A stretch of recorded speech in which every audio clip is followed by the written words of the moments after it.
Bismillahirrahmanirrahim. Assalamualaikum warahmatullahi wabarakatuh.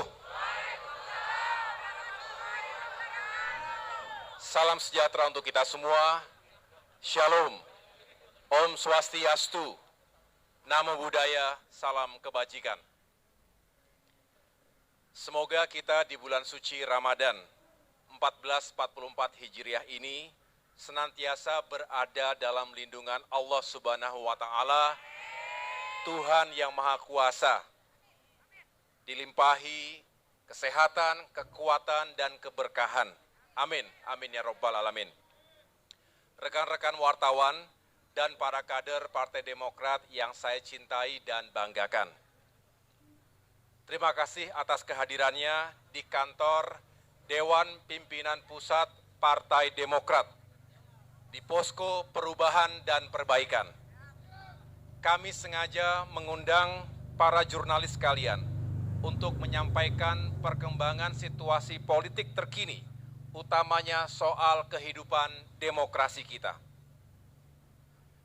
Sebulan lalu, tepatnya tanggal 3 Maret 2023, kami menerima informasi bahwa Kepala Staf Presiden atau KSP Muldoko dan Dr. Hewan Joni Allen Marbun masih mencoba-coba untuk mengambil alih Partai Demokrat pasca KLB abal-abal dan ilegal yang gagal total pada tahun 2021 yang lalu. Kali ini mereka mengajukan peninjauan kembali atau PK di Mahkamah Agung. PK ini adalah upaya terakhir untuk menguji putusan kasasi MA dengan nomor perkara 487 KTUN 2002 yang telah diputus pada tanggal 29 September 2022. Alasan KSP Muldoko mengajukan PK adalah karena ia mengklaim telah menemukan 4 novum atau bukti baru.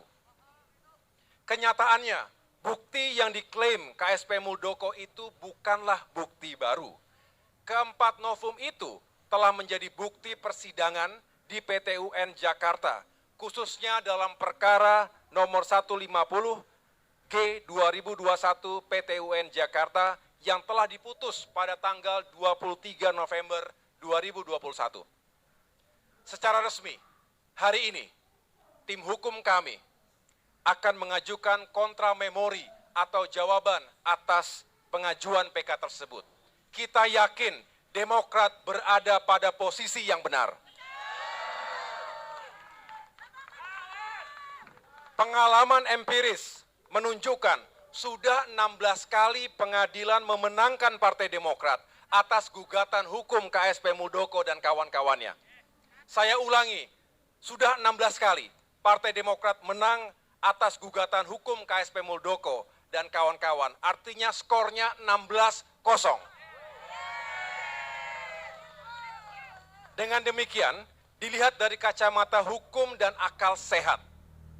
Saya ulangi, dilihat dari kacamata hukum dan akal sehat kita, tidak ada satupun celah atau jalan bagi KSP Muldoko untuk memenangkan PK ini. Namun, situasi hukum di negeri ini sedang mengalami pancaroba. Tidak menentu, ada ketidakpastian hukum. Baru-baru ini contohnya, tiba-tiba saja Pengadilan Negeri Jakarta Pusat memutuskan agar pemilu 2024 ditunda. Situasi hukum yang tidak menentu itu ada kemungkinan diakibatkan oleh tekanan dan kepentingan politik pihak tertentu. Bagian dari elit dan penguasa di negeri ini. Apalagi kini sudah memasuki tahun politik menjelang pemilu 2024. Tekanan dan kepentingan politik ini bahkan bukan hanya masuk dalam ranah hukum. Dunia olahraga kita pun kena imbasnya. Sebagaimana kita tahu, penantian panjang rakyat Indonesia ditambah masa persiapan 3 tahun agar tim sepak bola nasional berlaga di Piala Dunia U20 harus kandas. hanya karena ada kepentingan politik pihak tertentu.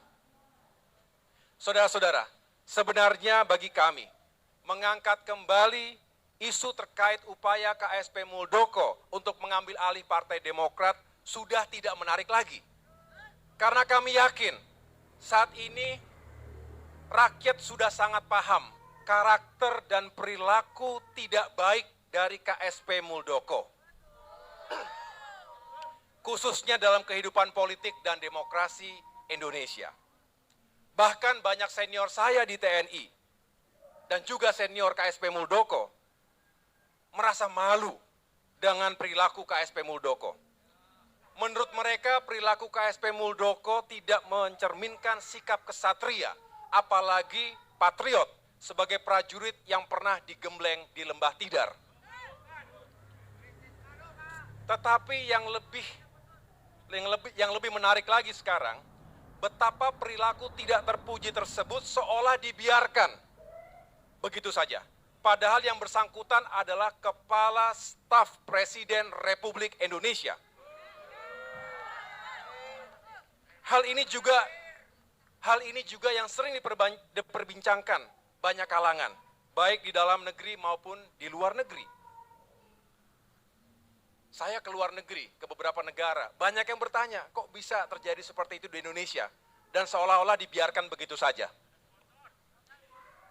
Untuk itu, saya bermusyawarah dengan seluruh pengurus dan pimpinan Partai Demokrat, baik di tingkat pusat hingga tingkat kabupaten kota, untuk menyikapi perkembangan situasi politik ini. Konkretnya, tadi kami melakukan Commander's Call, atau apel pimpinan, dengan 38 ketua DPD dan 514 ketua DPC serta 1.800 anggota DPRD provinsi dan kabupaten kota di seluruh tanah air secara online. Hadir juga secara fisik para elit partai seperti Majelis Tinggi Partai, Dewan Kehormatan, Dewan Pertimbangan, Mahkamah Partai, dan fraksi Partai Demokrat DPR RI serta pengurus harian Dewan Pimpinan Pusat Partai Demokrat. Pada forum tadi, kami mencermati dan membahas berbagai aspek, baik hukum maupun politik. Saudara-saudara sekalian, KSP Muldoko mengajukan PK pada tanggal 3 Maret 2023, tepat 1 hari setelah Partai Demokrat secara resmi mengusung saudara Anies Baswedan sebagai bakal calon presiden. Forum Commander's Call berpendapat, PK ini bukan tidak mungkin erat kaitannya dengan kepentingan politik pihak tertentu. Tujuannya jelas, menggagalkan pencapresan saudara Anies Baswedan. Forum juga berpendapat, ada upaya serius untuk membubarkan koalisi perubahan. Tentu saja salah satu caranya adalah dengan mengambil alih Partai Demokrat. Karena Demokrat merupakan salah satu kekuatan dari perubahan selama ini. Apalagi beberapa praktisi hukum mengatakan bahwa proses PK bisa menjadi bagian ruang gelap dalam peradilan. Ada celah untuk masuknya intervensi politik. Dan jika benar ada intervensi politik dalam kaitan manuver KSP Muldoko ini, maka keadilan, hukum, dan demokrasi di negeri Indonesia tercinta ini berada dalam keadaan bahaya atau lampu merah. Untuk itu, meskipun secara hukum tidak ada satupun alasan yang dapat digunakan untuk memenangkan gugatan KSP Muldoko, tetapi kami, keluarga besar Partai Demokrat, tetap waspada. Dengan mempertimbangkan kemungkinan intervensi politik pada proses PK ini, maka Partai Demokrat membawa kasus ini ke ruang terang. Di samping para kader Demokrat di seluruh tanah air, kami memohon rakyat Indonesia untuk berkenan ikut monitor. Bahkan para ketua DPD dan ketua DPC di seluruh tanah air bersepakat untuk mengirimkan surat perlindungan hukum kepada Mahkamah Agung. Saya ulangi, kepada ketua Mahkamah Agung. Mereka ingin menunjukkan soliditas dan satu kesatuan komando dengan Ketua Umum dan Dewan Pimpinan Pusat Partai Demokrat di Jakarta. mereka mengatakan kepada saya, kami tidak rela dan tidak sudi partai kami diambil alih oleh KSP Muldoko. Betul?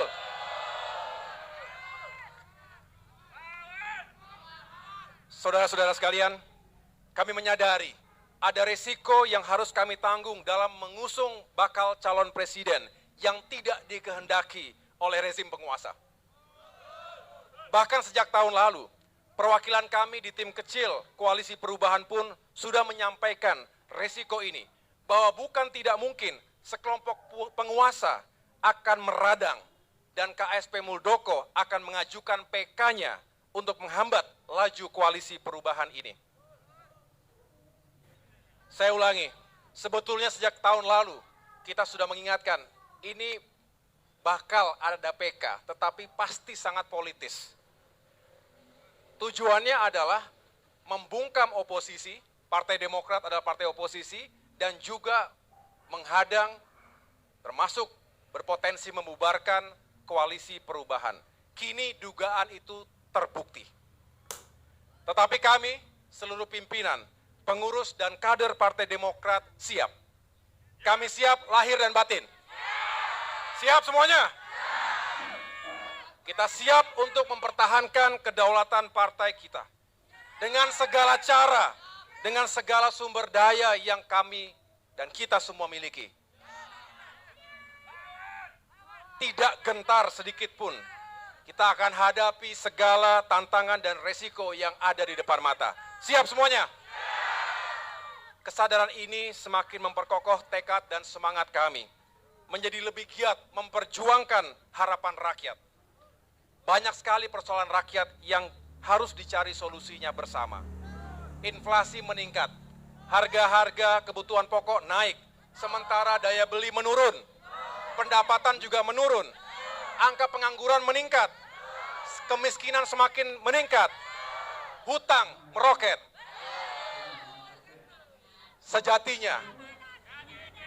Sejatinya pada persoalan-persoalan rakyat itulah Demokrat dan Koalisi Perubahan memfokuskan dirinya. Jika di tengah fokus kerja kami itu ada oknum penguasa, yaitu Kepala Staf Presiden Muldoko, yang berupaya mengambil alih partai kami, maka dengan terpaksa kami lawan.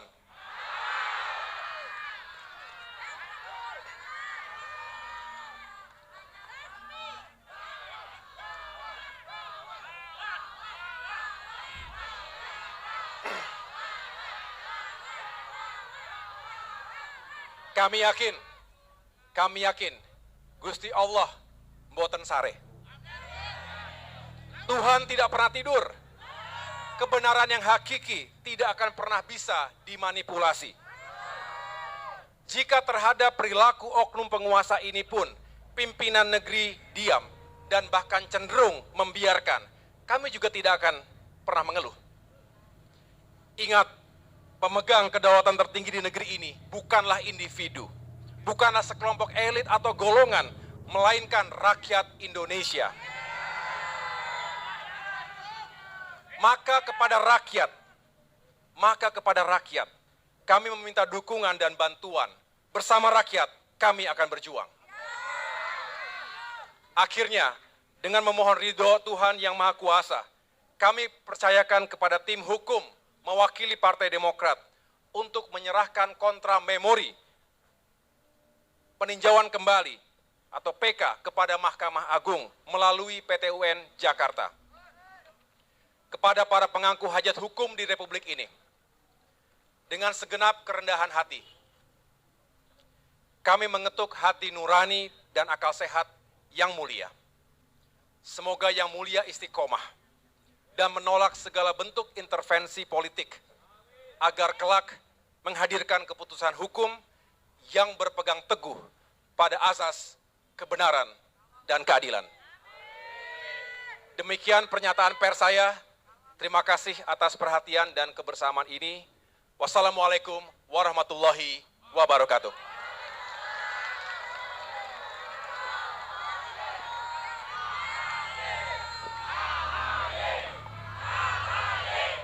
Demokrat! Demokrat! Demokrat!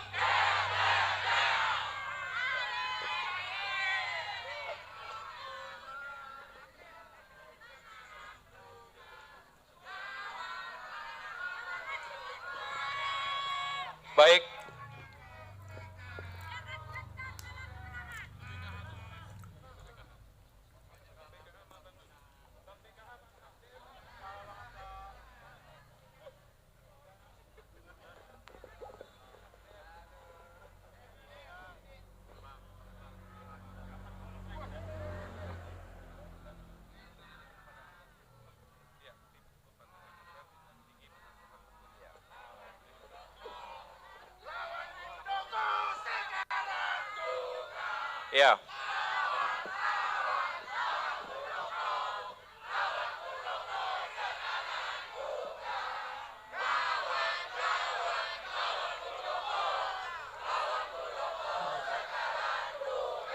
Baik, terima kasih. Saya akan serahkan kontra memori terkait dengan peninjauan kembali Mahkamah Agung kepada tim hukum Partai Demokrat yang didampingi oleh penasehat hukum Bapak Hamdan Zulfa, ya, agar diserahkan dan diperjuangkan untuk kebenaran dan keadilan kita semua.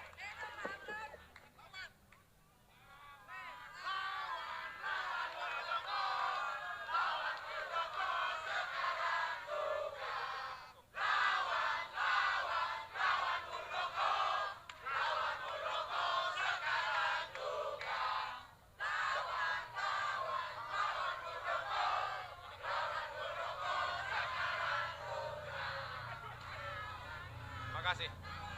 Makasih. Ini mau mengawal ini. Terima kasih. Terima kasih, sampai ketemu lagi.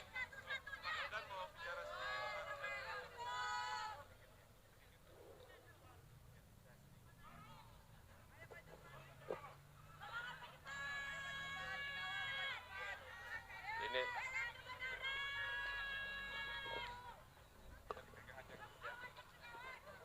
baik, terima kasih Pak Ketua Umum, Sekjen, dan semua kader Demokrat yang saya hormati. Kami sudah meneliti dan membaca dengan seksama seluruh dalil-dalil dalam memori permohonan peninjauan kembali dari Pak Muldoko. Dan kami sudah mempelajarinya dari berbagai aspek dan dari berbagai sudut. Ada dalam dalilnya 4 novel yang diajukan, tetapi setelah kami mempelajari dengan saksama bahwa keempat novum itu sudah pernah diajukan dalam sidang di PT UN.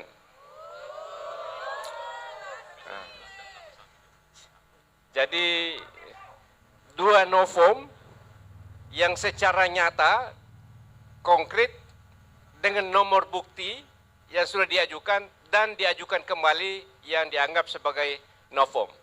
Itu jelas bukan novum. Ya. Kemudian yang kedua, ada 2 yang dianggap sebagai novum adalah berita-berita media yang baru dikeluarkan, tapi inti beritanya adalah hal-hal yang sudah pernah dibicarakan pada saat PT UN. Jadi keempat-empatnya kami menganggap bukan novum, tidak ada sesuatu yang baru. Kalau dalam hukum itu, novum itu adalah bukti baru yang memberikan informasi baru yang jika pada saat sidang pengadilan pertama itu diajukan, maka putusannya akan berbunyi lain, berbeda. Tapi sekarang ini buktinya sudah diajukan dan informasi yang sama dengan di PT UN. Kemudian yang kedua, yang diajukan adalah ada kehilafan nyata dari hakim. Setelah kami mempertimbangkan dengan seksama, hakim sudah sangat tepat, baik di tingkat pengadilan negeri maupun di tingkat kasasi, mengenai dalil-dalil permohonan atau gugatannya, dan itu tidak ada sesuatu yang hilaf dari hakim. Jadi baik novum maupun karena alasan kehilafan nyata, kami yakin seyakin-yakinnya tidak dapat diterima. Ya. Saya kira itu keterangan singkat dari saya. Kami yakin dari aspek hukum, permohonan PK ini tidak memiliki dasar dan secara hukum harusnya ditolak. Ya. Terima kasih. Ya. Assalamualaikum warahmatullahi wabarakatuh.